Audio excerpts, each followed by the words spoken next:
Good morning, everybody. Thursday morning drive-in.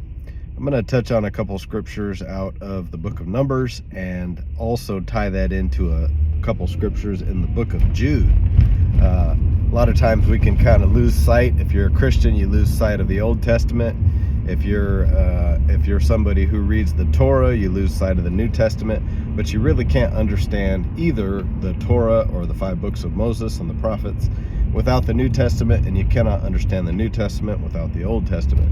So Moses did not have an easy time. The man Moses was given great authority by God and given a great calling, and he did not have an easy time. And if you focus in on specifically the book of Numbers, chapters like 11 up through the end of 16 at the very least, he had all kinds of problems with the people of Israel. They were murmuring and complaining about the bread, the manna from heaven.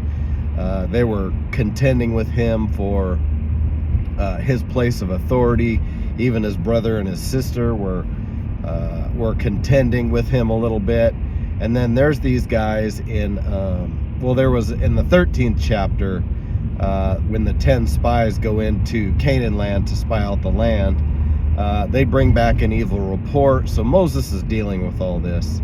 And if you keep things in the context, when you look at chapter 16, these 3 guys, Korah, Dathan, and Abiram, who were of the Levitical lineage, and they were called out or separated out from the congregation of the main congregation of Israel to do the service of the Lord. So they had a place and a position to work in the kingdom, to do the service of the tabernacle of the Lord. God gave them that because they were of the tribe of Levi, and they were not content with that, and they began to rebel and push against Moses and his authority and the place that God gave him. So Moses is dealing with all this, and these guys are they're not listening to Moses. They're saying, hey, all the congregation is holy. You know, who are you to bring us out of the land of Egypt, to kill us out here, you know, with no food, no water, da-da-da-da-da. They're going through this rigmarole, complaining and whining and contending for his authority. So one thing you want to remember, these men, Korah, Dathan, and Abiram, they were called out, they were separated, they were given a position, they were given a high place. And so when you look at the book of, you look at the book of Jude, he starts off the book talking about false teachers. It talks about men that crept in unawares. He's talking, of course, about that first century church and false teachers and men that were coming in trying to influence the people for evil. So it's really the same context as number 16. But then he sprinkles in this language. He's talking about how God called his people Israel out of Egypt. And then he goes right into, he says angels, he makes this statement, angels that kept not their first estate. And people tend to kind of lose sight of the context of the chapter that he's talking about men that were called, men that were given a position.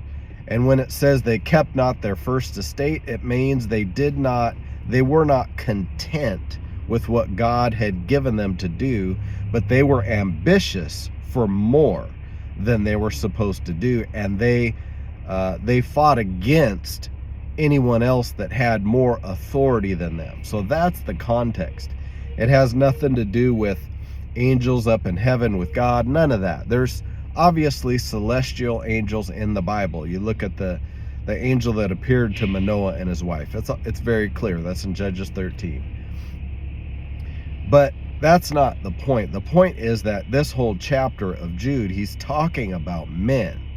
And if you think of, Korah, Dathan, and Abiram, and those men, those 250 princes that followed them, and we know how the end of the story turned out. They were people who were called out. When you look at the word angel in the Bible, I know this is very common knowledge. Most Everybody knows this, but just look up the Hebrew and the Greek word for angel. All it means is messenger, one who goes with a message. So men in the Bible are called angels. It's easy to see that when you look at Galatians, when Paul says to the Galatian church, you have received me as an angel of God.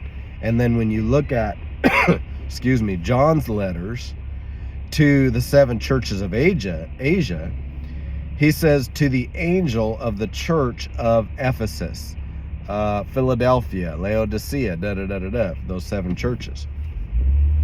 He's not talking about celestial angels. He's writing a physical letter. The book of Revelation, the 2nd and 3rd chapter, was a physical letter that he sent to the pastors of those churches. It was a church down here on earth. So it's pretty easy to show that not everywhere in the Bible, when it uses the word angel, it's not referring to celestial angels. It's referring to men, messengers, those that were called out.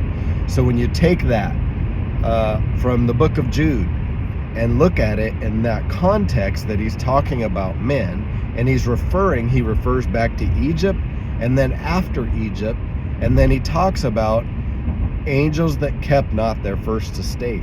If you apply that to Numbers 16, when those men were contending with Moses, it's not too much of a stretch to very clearly see that that is applying to an earthly man who got too ambitious, that began to promote himself, that began to push against the godly leadership that he was under.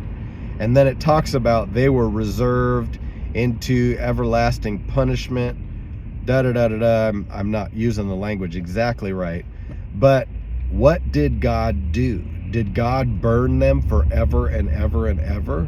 No, God dug a hole in Numbers 16. He dug a hole, and 250 men plus those 3 instigators fell into the hole, and then God closed it on them. They were destroyed. They were consumed, not punished forever and ever and all eternity, but they were consumed and judged for their, whatever you want to call what they did, their rebellion against Moses and their ambition for more than they were called to have.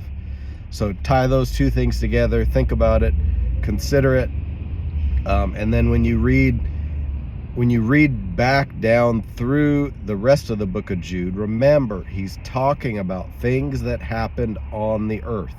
No matter how much the poetic language and the symbolism wants to make you imagine things out in the clouds and up in the heavens, that's not at all what that book is talking about. It's talking about men and women down here that did certain things. God bless you. Have a great Thursday.